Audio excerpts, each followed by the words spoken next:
대전 한국타이어 공장에서 큰 불이 나 11명이 다쳤습니다. 13시간 만에 큰 불길은 진화됐지만 타이어 21만 개가 타면서 내뿜은 유독가스와 분진이 인근 아파트와 상가를 덮쳐 피해가 잇따랐습니다. 일제 강제동원 생존 피해자 3명이 정부의 제3자 변제 방식에 대해 공식적으로 거부 의사를 밝혔습니다. 여당이 불참한 국회 외통위에서는 정부의 강제동원 해법 철회와 일본 사과를 촉구하는 결의안을 채택했습니다.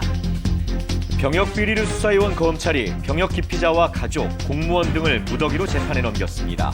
뇌전증을 앓고 있는 것처럼 행세한 병역 기피자는 운동선수, 배우, 가수, 전문직 종사자 등 모두 108명으로 확인됐습니다.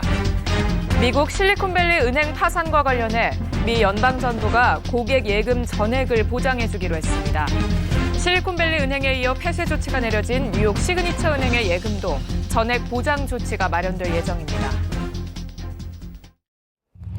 이브닝 뉴스 시작합니다. 한국타이어 대전 공장에서 발생한 대형 화재로 11명이 다치고 타이어 21만 개가 불에 타는 등 큰 피해가 났습니다.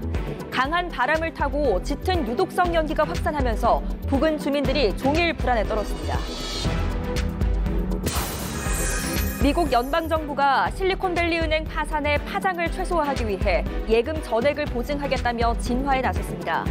국내 금융시장은 미 긴축 정책 약화 가능성이 부각하면서 원달러 환율은 급락하고 코스피는 상승했습니다.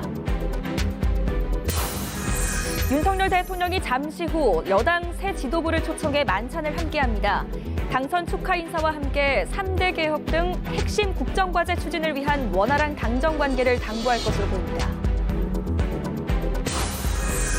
정부와 여당이 노동조합원의 절반 이상의 요구가 있거나 노조 내 횡령 배임 등 행위가 발생했을 경우 노조 회계 공시를 의무화하기로 했습니다. 또 조합 탈퇴를 방해하는 등의 행위는 모두 불법으로 규정하고 제재 규정을 만들 방침입니다. 일제 강제동원 생존 피해자들이 정부의 제3자 변제안을 받아들일 수 없다는 공식 입장을 피해자 지원재단에 전달했습니다. 정부가 피해자들의 의사에 반해 공탁 절차를 강행하면 소송도 불사하겠다고 밝혔습니다.